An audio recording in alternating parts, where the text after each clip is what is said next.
Hi, I'm David Leitch, director of Atomic Blonde, and this is Anatomy of a Fight Scene. It was really fun to see her go off in this first bit of action, and I think that that's when Charlize got pumped up, like, we're gonna actually make this work. She was like, holy crap, I love it. And I think that's when the vision really clicked for her. We'd foam the stairs to make it look like marble, and the art department had scenic them perfectly. The wall was foam, you know, but looked like wood. This is all Charlize, by the way. She had worked 4 days a week for 8 weeks, probably, just rehearsing choreography.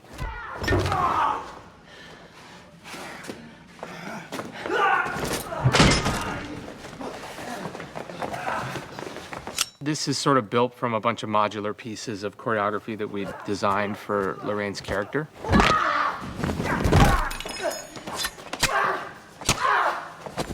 This is a classic return to sender move where she's like, I'll take that knife and put it in your throat and throw you down the stairs. She trained it for a couple of weeks, and then they sent me the tape of it. I'm like, this is gonna be awesome. We have to find a place to put it in. My first movie I worked on was Daniel Bernhardt's Perfect Target, and I love to bring that up and embarrass him. But he's a great actor and a great action actor as well. Well, a great prop department. You're thinking of like a breakaway lamp. There's just so many details in making a movie to make this happen, like making sure the shelves are soft and it's breakaway. Hot plate to the face. Ooh, it's gonna hurt. So she has a half corkscrew. She's hitting him in the eye, and then I'm like, please don't forget to get the rubber one, but she's a pro. You can see like clever ways to light the set. So we're backlighting that set with newspapers in the windows, but you still have the sound design of like the street of Berlin, like we're right outside.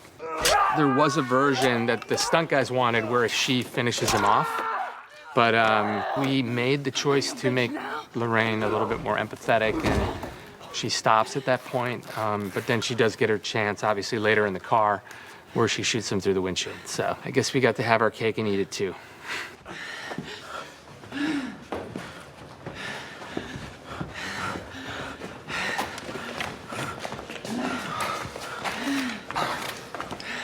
The beginning of the movie, where we see Lorraine in the tub, sets up the payoff for this entire scene and allows us to stay in it, you know, because you're kind of finally unraveling the mystery of like what the fuck happened in Berlin.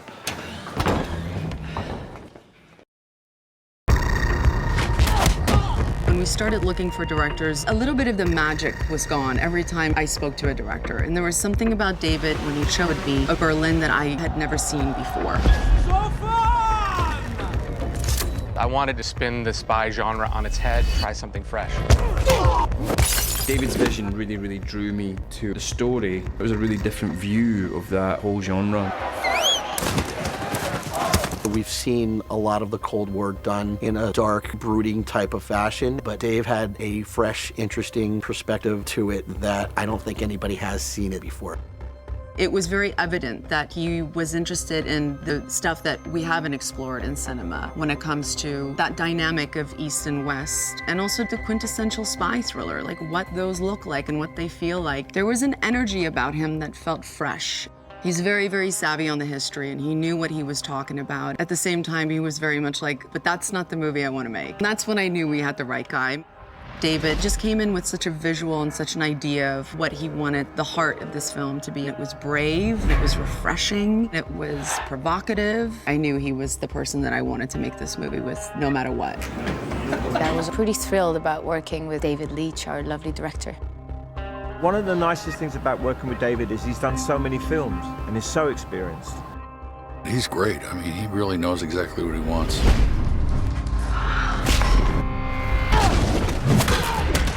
David brings this awesomeness with action that you don't expect in this genre.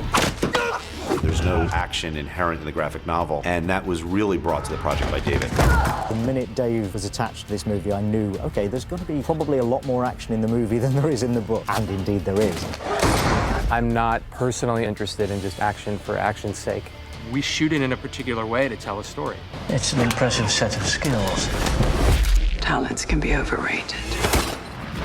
I saw that there was a real opportunity to arc her character along with the action thematically, with her emotional dilemma that she's going through. The action drives you through her existential crisis until you think all is lost. We had to come up with something that we've never seen before.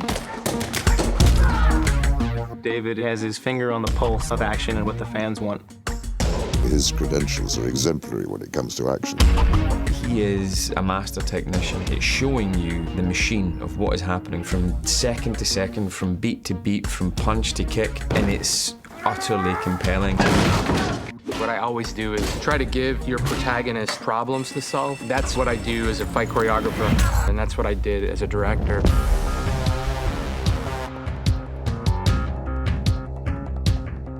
8711 has become more than just a stunt team or an action design team. They've now become a brand of filmmaking. You get a certain texture of fighting choreography. You're only as good as the people that you work with, and I worked with the best. The choreography team, such a great group of artists. I had one of the best teams that you could assemble. Dave is smart. He surrounds himself with talented, innovative people and then lets them do what they do. Backside. We've coined the slogan, bold choices, and we try to make bold choices with the action. So it's a very unique and engrossing experience when you watch this film, and it will seamlessly work together to create a fun, entertaining ride. I think that is what sets this movie apart. It was really intense. It was so much fun. I'm most proud of the fact that the action arc works incredibly well, and as we devised it, it was the most fun I've had making a movie in my entire career.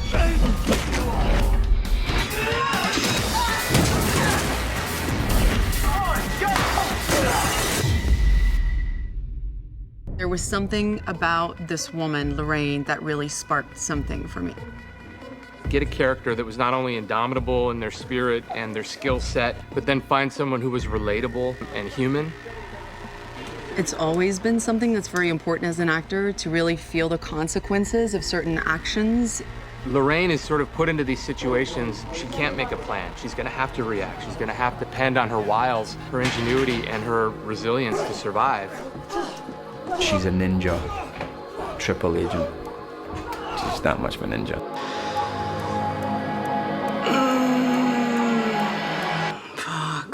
I wanted to make this film because of the challenge of telling this story through action. It's not a po-faced espionage movie with a lot of talking. The action is just out of this world, and you could tell from who our director is and what he's done before. You knew there was going to be a brutality, but an ability to execute that brutality and actually know how to film that brutality in a way that you don't see all the time.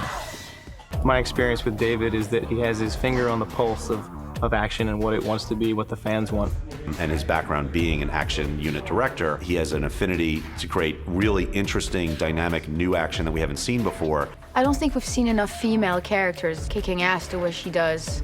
There wasn't a lot of female action that I could look at. So Dave was very, very good in kind of guiding me. There is a process that we do at 8711 where we take an actor, we sort of put them through an evaluation and see what they're good at and what their strengths are, and sort of put that against what we're trying to design for the character.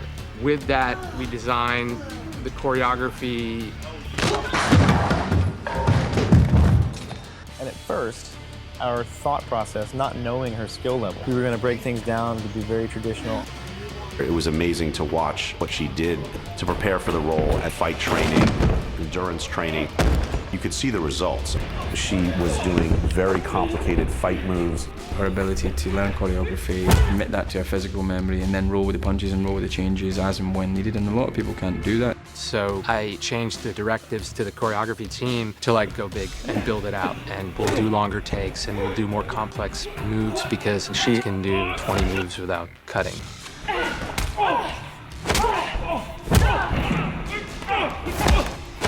I had incredible teachers who were incredibly patient with me. and saw my strengths, saw my weaknesses, and decided to work towards my strengths.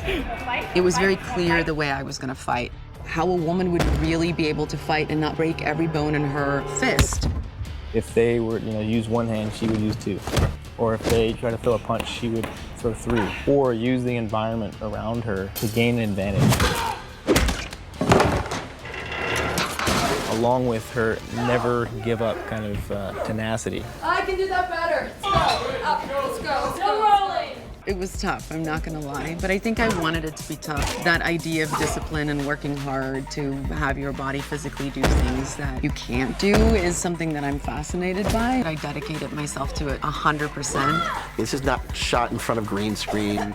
The camera's in her face. You're watching the actor do these great moves that they've trained very hard to achieve, and you're not being fooled in any way. You're with them, and they're actually doing it. On every film, there's one sequence that it's just that one that you have to do over and over again because it's not quite right. You didn't quite get the energy. And for us, that was Gascoigne's apartment. And then we're into the fight that I have in the apartment. That fight was a fight that I had with local stuntmen. They took so many hits. Are you sure? Because I'm gonna really do it, right? Yeah. Please. I had to buy a lot of alcohol to be forgiven for all of the face connection that I had with them.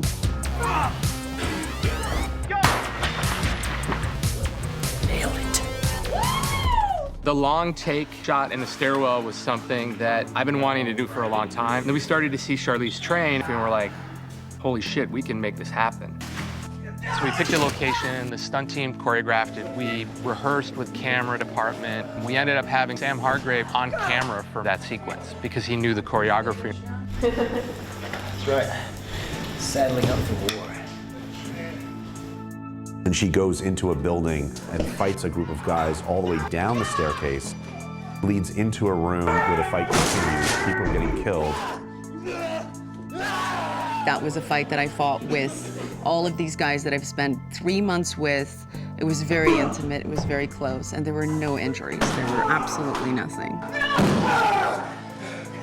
Or so they told me. Are you okay? That's great. That's fucking money. It was Jonathan Sella who said, like, why do we want to stop in the stairs? Let's go into the street. How do we get into the car? Like, if we're gonna do it, let's do it. You're gonna see something in this movie too you've never seen anywhere else. It's as though it's like your eyeballs go into this car and they fly back and forth. You're looking at everything as though you're actually the hero of the movie.